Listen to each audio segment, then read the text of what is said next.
Voici la revue de presse. Bonjour Marion Lagardère. Bonjour Patrick, bonjour Julie, bonjour à tous. Dans la presse ce matin, un peu plus près des étoiles. Oui, alors pas les étoiles du Michelin, même si le palmarès est dans tous vos journaux, mais les autres étoiles, les vraies, celles que vise Elon Musk. On en parlait à 8h, le milliardaire américain doit faire décoller ce mardi sa fusée Falcon Heavy depuis le pas de tir mythique de Cap Canaveral vers l'orbite de Mars. Un coup de poker pour les Échos, une odyssée pour Le Monde et un vol à haut risque d'après le Figaro qui énumère les défis à relever.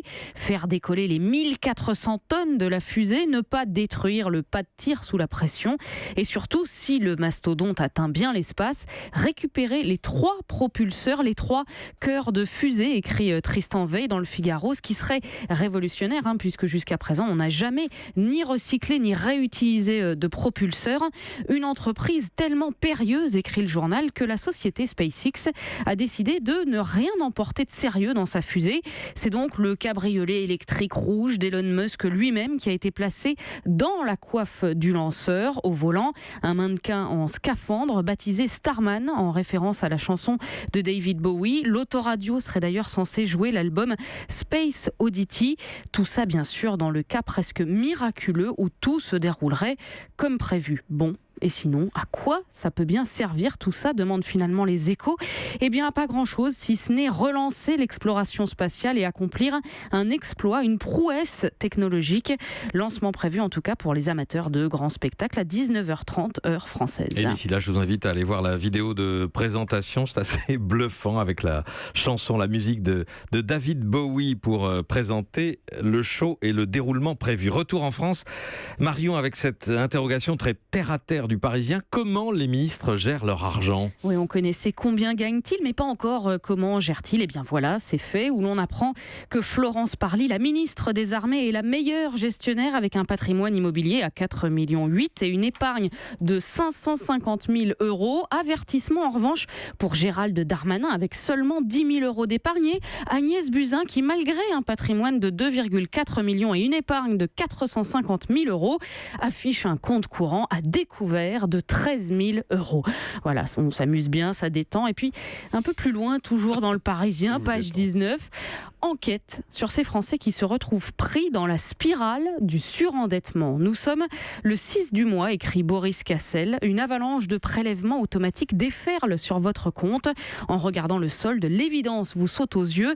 Même en mangeant des pâtes tous les jours, vous finirez le mois dans le rouge. Bienvenue dans la vie des 181 000 Français qui ont frappé à la porte de la commission du surendettement en 2017. Alors, qui est le surendetté ? Est-il mauvais gestionnaire ? A-t-il voulu trop consommer ? Eh bien non, répond le Parisien. Le surendetté est plutôt une personne seule, séparée ou divorcée, à bas revenus ou au chômage et qui, dans 82% des cas, fait face aux dépenses du quotidien, autrement dit, des retards de paiement du loyer, de l'eau, l'électricité, le chauffage. Bref, conclut le journal, si l'on prend des crédits aujourd'hui, eh bien c'est pour survivre. Dossier à lire dans le cahier Argent du Parisien. Argent, toujours, l'équipe publie le palmarès des salaires de la Ligue 1. Oui, 24 pages de chiffres plus astronomiques les uns que les autres. Et à lire l'édito de Jérôme Casadieu, mener l'enquête ne fut pas simple. Nos reporters, dit-il, se sont heurtés à une volonté de ne jamais dire toute la vérité, une barrière sourde et un refus généralisé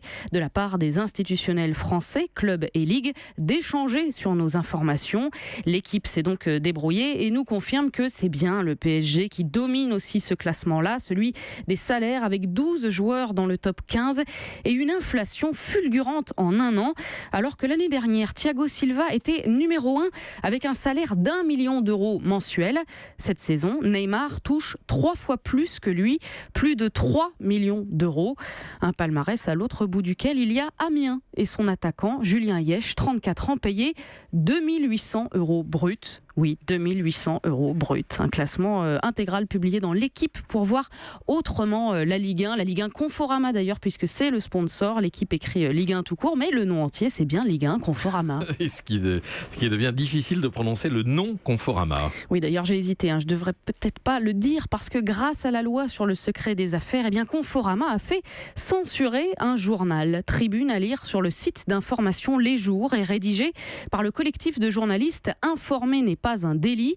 Le tribunal de commerce de Paris vient de condamner le magazine Challenge parce qu'il a eu le malheur de faire son travail, c'est-à-dire de révéler les difficultés financières que connaît Conforama. Challenge a dû retirer l'article et ne doit plus évoquer le sujet sous peine d'écoper de 10 000 € d'amende, non pas parce que l'information était fausse, mais parce que d'après le juge, elle ne relève pas d'une question d'intérêt général, une situation qui inquiète le site d'investigation Mediapart, mais aussi le journal L'Humanité qui parle tous deux de censure. 10 000 € d'amende par infraction, écrit Maud Vergnol. Face à une telle menace financière, qui acceptera encore de prendre des risques? Effectivement, c'est toute la question de savoir si oui ou non on peut encore enquêter sur la vie des entreprises. Enfin, l'enquête du jour, Marion, l'incontournable, c'est le froid. Oui, pas de censure pour la neige. En une de l'Union de Reims, l'Indépendant, le Courrier de l'Ouest, la Nouvelle République, la Montagne, le Maine Libre et j'en passe. Aujourd'hui en France, de son côté, vous donne des conseils d'habillement. Attention du coup, notez bien parce que je ne vais pas le répéter, mettez un bonnet, des gants et une écharpe. Et puis face à l'offensive hivernale, Femme Actuelle apporte aussi sa contribution. Comment renforcer son système immunitaire? Eh bien, grâce à de micro-expositions quotidiennes à la saleté. Oui, vous avez bien entendu, trop d'hygiène, c'est mauvais pour la santé. À force d'aseptiser nos intérieurs, écrit le magazine, nous vivons dans des milieux pauvres en bactéries. Or, les bonnes bactéries sont nécessaires pour renforcer notre système immunitaire. Question de la journaliste, visiblement bouleversée par cette découverte. Faut-il se rouler dans la boue pour accroître son immunité? Vraie question. Non, répond le gastro-entérologue Gabriel Perlmutter. Vous risqueriez de vous infecter avec des bactéries agressives. Voilà, dans le doute, les lectrices sont prévenues. N'allez pas vous rouler par terre. En revanche, baladez-vous, adoptez éventuellement un animal de compagnie, prenez les transports en commun et n'oubliez pas, précise Femme Actuelle, de vous laver les mains pour éliminer les bactéries pathogènes. Oui, c'est bien de le rappeler. Responsabilité éditoriale oblige sur un sujet abordé un peu grossièrement, mais néanmoins très sérieux sur l'impact non négligeable de l'infiniment petit sur nos propres vies. Merci Marion Lagardère.